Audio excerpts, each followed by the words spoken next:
Information security certification या cyber security, ये दो ऐसे शब्द हैं जो आजकल बहुत ही कॉमन वर्ड हो गए हैं और इनकी बहुत इम्पोर्टेंस हो गई है।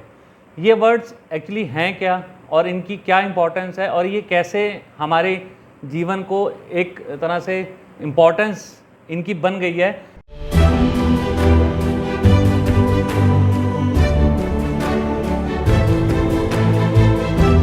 इंफॉर्मेशन सिक्योरिटी सर्टिफिकेशन या साइबर सिक्योरिटी, ये दो ऐसे शब्द हैं जो आजकल बहुत ही कॉमन वर्ड हो गए हैं और इनकी बहुत इम्पोर्टेंस हो गई है। ये वर्ड्स एक्चुअली हैं क्या और इनकी क्या इम्पोर्टेंस है और ये कैसे हमारे जीवन को एक तरह से इम्पोर्टेंस इनकी बन गई है, इसके लिए आज हम आए हैं मिस्टर मंजू सूद के पास, और जो एक बहुत बड़े कंसल्टेंट, ट्रेनर और कोच हैं और पिछले 24 साल से इस इंडस्ट्री से जुड़े हैं। तो मंजुल जी, आपका बहुत बहुत धन्यवाद हमारे चैनल पर आने के लिए, और थैंक यू सो मच कि आप इतना बिजी होते हुए भी हमारे लिए टाइम निकाला। तो ये मंजुल जी, ये साइबर सिक्योरिटी और ये सर्टिफिकेशंस क्या हैं? सबसे पहले नीरज जी, बहुत बहुत धन्यवाद, आपने हमें ये मौका दिया कि इस इम्पोर्टेंट टॉपिक पे कुछ बात करने के लिए।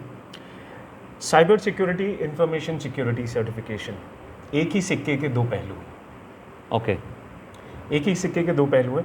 इंफॉर्मेशन सिक्योरिटी मीन्स डेटा की सिक्योरिटी। डेटा की सिक्योरिटी आप जानिए, समझिए इस तरह से कि एक डेटा किसी एक इंसान का पर्सनल डेटा हो सकता है, उसका आधार उसका पर्सनल डेटा है, उसका पासपोर्ट उसका एक पर्सनल डेटा है, उसके अंदर जो इन्फॉर्मेशन है उसका पर्सनल डेटा है। किसी भी डॉक्टर की प्रिस्क्रिप्शन किसी के बारे में, वो एक पर्सनल डेटा हो जाता है। तो किसी ऑर्गेनाइजेशन में किसी की रिटर्न्स, ऑर्गेनाइजेशन में किसी ने क्या टेंडर में कितनी कीमत भरी, ये भी एक डेटा है जो कि इम्पोर्टेंट है। बहुत सारा बाहर, अगर हम बहुत सारी कंपनीज़ के साथ मिल के काम करते हैं, सर्विसेज देते हैं, सॉफ्टवेयर बेचते हैं, तो बहुत सारा डेटा भी उनका कलेक्ट करते हैं। तो ये भी एक बहुत इंपॉर्टेंट डेटा है। तो इस सारे डेटा जो हम आज अपने पास कलेक्ट कर रहे हैं, हार्ड में रखते हैं, कॉपियों में लिखते हैं, या हम अपने लैपटॉप्स में फोल्डर्स बना के फाइल्स बना के सेव कर रहे हैं, तो इस डेटा की प्रोटेक्शन को इंफॉर्मेशन सिक्योरिटी बोला जाता है। और जब मैंने अभी शुरू में पहले बोला था कि साइबर सिक्योरिटी और इंफॉर्मेशन सिक्योरिटी एक ही सिक्के के दो पहलू हैं, तो साइबर सिक्योरिटी इस इंफॉर्मेशन सिक्योरिटी का पार्ट है। अच्छा, उसी का पार्ट है। साइबर सिक्योरिटी क्या है? साइबर सिक्योरिटी पहले तो हम मैं चाहूँगा कि मेरे लोग ये समझें साइबर क्या चीज़ है। साइबर क्या चीज़ है? ओके, साइबर कुछ नहीं है आपका कंप्यूटर। हमने तो एक शब्द सुना हुआ है, साइबर क्राइम है, साइबर क्राइम सेल होता है, बस हमें इतना ही पता होगा, जब तक हम बहुत टेक्निकली उसमें अंदर नहीं जाएंगे। तो साइबर कुछ नहीं है। साइबर इज़ जस्ट आपकी इन्वॉल्वमेंट ऑफ कंप्यूटर्स, या कंप्यूटर्स का जो नेटवर्क हम खड़ा कर देते हैं, उसको साइबर। इन दोनों वर्ड्स को अगर मैं जोड़ दूं, कंप्यूटर या कंप्यूटर सिस्टम जो नेटवर्क बना देते हैं, इसे साइबर बोला जाता है। ओके, ठीक है। अब साइबर सिक्योरिटी साथ में जुड़ जाता है। अगर इस कंप्यूटर और कंप्यूटर सिस्टम्स को मैं कुछ टूल्स इस्तेमाल करके, प्रोसेसेस इस्तेमाल करके, कुछ प्रोग्राम्स, कुछ सॉफ्टवेयर इस्तेमाल करके अगर प्रोटेक्ट करूं अपने डेटा को, तो वो साइबर सिक्योरिटी हो जाता है। अच्छा, यानी कि अगर आपका पास लैपटॉप है, लैपटॉप में वायरस आ सकता है। अब लैपटॉप में डेटा है तो उसको प्रोटेक्शन के लिए क्या किया मैंने? एंटीवायरस डाल दिया। तो एंटीवायरस डालते ही साइबर सिक्योरिटी जुड़ गया, मतलब वो सिक्योर हो गया। साइबर सिक्योरिटी, साइबर ने क्या किया? आपके इस मशीन को प्रोटेक्ट किया, और क्योंकि इस मशीन को प्रोटेक्ट किया इसलिए डेटा प्रोटेक्ट ऑटोमेटिकली हुआ। सो इसीलिए ये एक सिक्के के दो पहलू हैं। ओके, तो ये दोनों मतलब एक तरह से जुड़े हुए हैं दोनों एक दूसरे। बिल्कुल। तो इसमें कोई भी डेटा को हम सेव कर सकते हैं, और ये हमारे कोई नॉर्म्स हैं जिसके लिए हमें ये सर्टिफिकेशंस करवाने होते हैं? देखिए, डेफिनेटली आज के डेट में नॉर्म्स, बहुत सारे लॉज हैं, ज़रूरतें हैं, इंटरनेशनल बायर्स की रिक्वायरमेंट आ गई है, कस्टमर्स की रिक्वायरमेंट आ गई है, टेंडर्स में अगर कंपनीज पार्टिसिपेट करती हैं तो वहाँ भी ये चीज़ें जुड़ गई हैं कि मिनिमम कुछ सर्टिफिकेशंस हों। अब ये सारी सर्टिफिकेशंस क्यों आई हैं? क्योंकि धीरे धीरे हम आज की डेट में हार्ड कॉपीज रजिस्टर्स की जगह धीरे धीरे लैपटॉप्स और डेस्कटॉप्स पे काम कर रहे हैं। हार्ड कॉपी हम हार्डली रखते हैं। आज तो डॉक्टर्स भी प्रिस्क्रिप्शन लिख के देने की जगह आपको सॉफ्ट में व्हाट्सएप पे कर देते हैं कि अब हाँ बिल्कुल बहुत सारी एप्लीकेशंस हैं नहीं, वो पेपर को भी बचा रहा है, वो भी अच्छा है, एनवायरनमेंट के लिए भी अच्छा है, बिल्कुल एनवायरनमेंट को भी बचा रहा है। ऐसी बहुत सारी इंटरनेशनली रिकग्नाइज सर्टिफिकेशंस हैं जैसे कि ISO 27001, ISO 27701, GDPR, अच्छा, देन आपका HIPAA।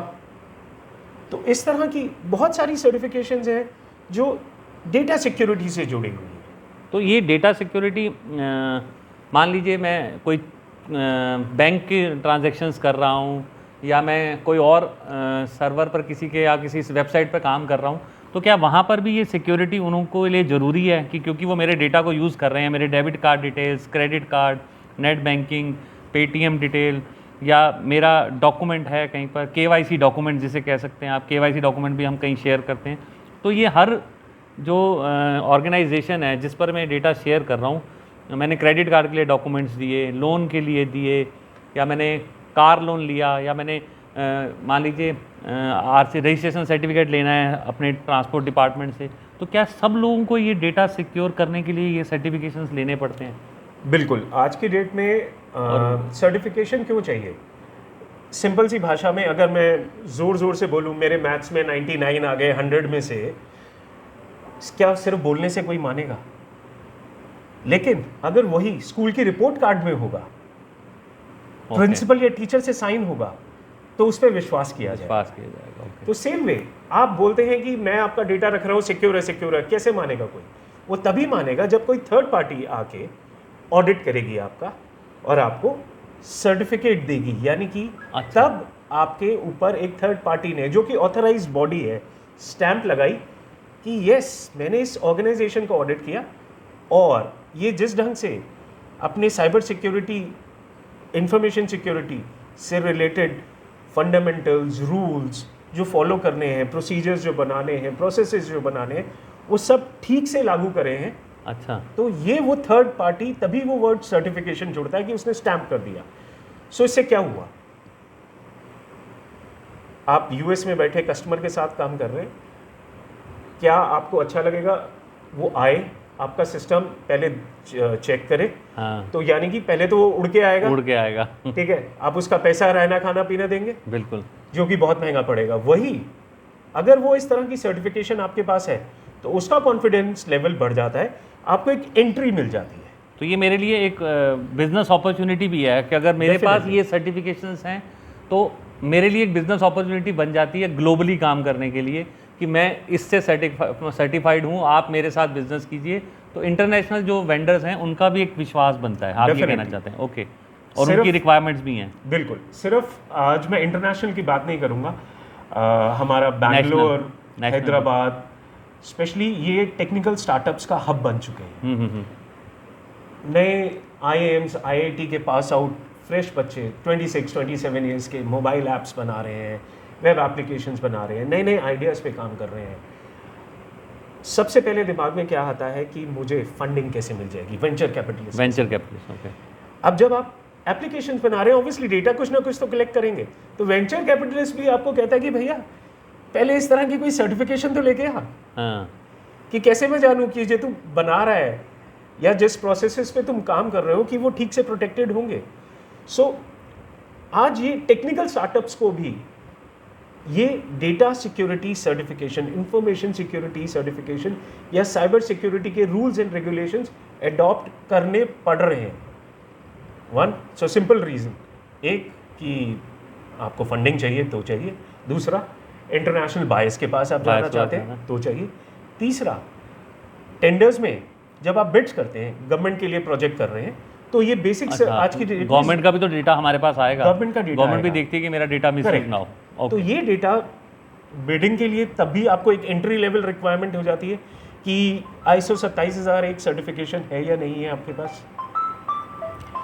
देन आपके पास आज की डेट में कुछ लॉज ऐसे आ गए हैं कि बहुत हैवी पेनल्टीज आपके ऊपर, आपकी कंपनी के ऊपर लगाई जा सकती हैं अगर वो डेटा का मिसयूज हुआ या वो कस्टमर के डेटा के साथ छेड़खानी अच्छा, हुई। इससे पेनल्टीज भी impose होती हैं। बहुत मोटी मोटी पेनल्टीज हैं। हमारी data protection, personal data protection bill जो कि 2019 से लोकसभा में पेंडिंग है, अच्छा जल्द ही 2022 में हमें उम्मीद है आने वाला है। अच्छा, और वो आईटी एक्ट 2000 के साथ जुड़ जाएगा जो कि और इस हमारी जो साइबर सिक्योरिटी जो कि अभी हम हिंदुस्तान में इतनी अहमियत नहीं दे रहे हैं, हाँ हाँ, तो लॉ होने के कारण ये ना चाहते हुए भी cyber security, data security certifications या रूल्स एंड रेगुलेशंस इम्प्लीमेंट करनी पड़ जाएगी। अच्छा, तो मतलब जब गवर्नमेंट हमें ये काम देगी और हमें बोलेगी कि आप ये आउटसोर्स करेगी कोई भी डेटा हमारा प्रोक्योर करने के लिए, मतलब समझ लीजिए हमारे देश का, तो उनको ये सर्टिफिकेशन उनको भी ज़रूरत होगी ताकि वो हमें ये काम दे सके। और ये एक्ट आने के बाद तो और ज़्यादा कंपलसरी हो जाएगा। बिल्कुल जी।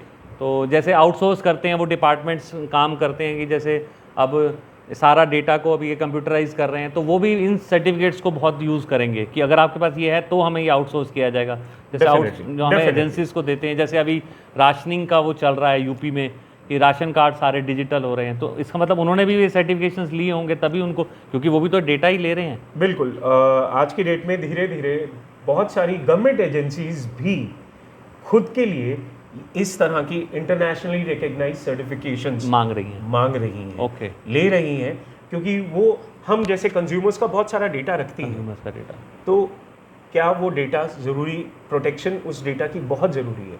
तो इसलिए गवर्नमेंट एजेंसीज खुद भी इस तरह के इंटरनेशनली रिकग्नाइज सर्टिफिकेशंस, तो ये फ्यूचर है कि इसमें हमको जाना ही पड़ेगा। और अच्छा, एक चीज़ और, ये छोटी ऑर्गेनाइजेशंस पे भी एप्लीकेबल हो जाएगा या सब बड़ी ऑर्गेनाइजेशन जो ये बिजनेस में आ रही हैं? ये छोटी, मिड साइज, मान लीजिए मेरे पास ऑर्गेनाइजेशंस, बहुत छोटा डेटा रहता है, मान लीजिए 1000 कस्टमर्स का, मैं एक सर्विस प्रोवाइडर हूँ, एसी सर्विसिंग की करता हूँ और मेरे पास 1000 कस्टमर्स का डेटा है, बहुत छोटी सी ऑर्गेनाइजेशन है मेरी, या मैं कुछ किसी आप समझ लीजिए कि मैं इंटरनेट केबल वाला ही हूँ, इंटरनेट वाला, मेरे पास उनके पास भी इन्फॉर्मेशन होती है, KYC डॉक्यूमेंट हर कोई लेता है, तो धीरे धीरे क्या उन लोगों के पास भी ये सब चला जाएगा? धीरे धीरे उन लोगों के पास भी जाएगा। कम से कम इस तरह से लॉ ज़रूर बन जाएगा कि ये जो पर्सनल डेटा आपके पास आज की डेट में रोज़मर्रा हम कॉल्स आ जाते हैं, हाँ हाँ बिल्कुल, तो ये क्या है? ये डेटा है जो मार्केट में बेचा जा रहा है, जो कि आसान नहीं है, जो कि गलत है। ठीक है, कंपनीज बेच रही हैं, बहुत सारा पैसा कमा रही हैं और आपके पास कॉल्स आए जा रहे हैं। तो इसका कोई मतलब स्टैंडर्ड नहीं है कि मुझे कितने बड़ा ऑर्गेनाइजेशन हो जिसको ये सर्टिफिकेट्स लेने हैं? नहीं, आज की डेट में ऐसी कोई रिक्वायरमेंट, अच्छा, ऐसा नहीं है कि छोटे या बड़ा या मीडियम साइज़। तो मैं इतना ज़रूर कह सकता हूँ कि immediately yes, medium size and large firms के लिए जाएगा, बट धीरे धीरे आने वाले समय में ये छोटी, बहुत छोटी ऑर्गेनाइजेशंस के लिए भी कंपलसरी हो जाएगा। बताइए, depend on my business size कि मैं किसके लिए काम कर रहा हूँ और मैं किस तरह का डेटा रख रहे हैं और किस कस्टमर को मैं ये सर्विसेज दे रहा हूँ, उनकी क्या रिक्वायरमेंट है। ओके, तो आपने जाना कि ये जो सर्टिफिकेशन है ये हमारे लिए कितना इंपॉर्टेंट है और आने वाले टाइम में इसकी कितनी इंपॉर्टेंस होगी। अगर आपको बिजनेस एक्सपेंड करना है तो आपको ये सर्टिफिकेशंस लेने होंगे। अगर आप डेटा मेंटेन कर रहे हैं, चाहे आप लोन के सेक्टर में हैं, आप चाहे सर्विस प्रोवाइडर हैं, आप कोई मतलब आउटसाइड डेटा प्रोवाइडर एजेंसी हैं जिसमें आप उनका डेटा लेकर उसको IT में कन्वर्ट कर रहे हैं, तो ये सब सर्टिफिकेशन आपको चाहिए और ये फ्यूचर है अगर आपको अपना बिजनेस एक्सपेंड करना है। और अगर आप चाहते हैं कि आपको इन सर्टिफिकेट्स पे मंजुल जी राय दें तो इनका कॉन्टैक्ट डिटेल्स हम इसमें अपने डिस्क्रिप्शन बॉक्स में दे देंगे।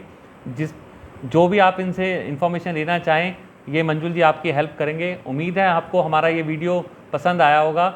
मंजुल जी से हम इसी पर और चर्चा करेंगे अपने नेक्स्ट वीडियो में। हमारे चैनल पर नए हैं तो इसे लाइक और सब्सक्राइब कर दें और वीडियो पसंद आए तो इसे शेयर ज़रूर करें।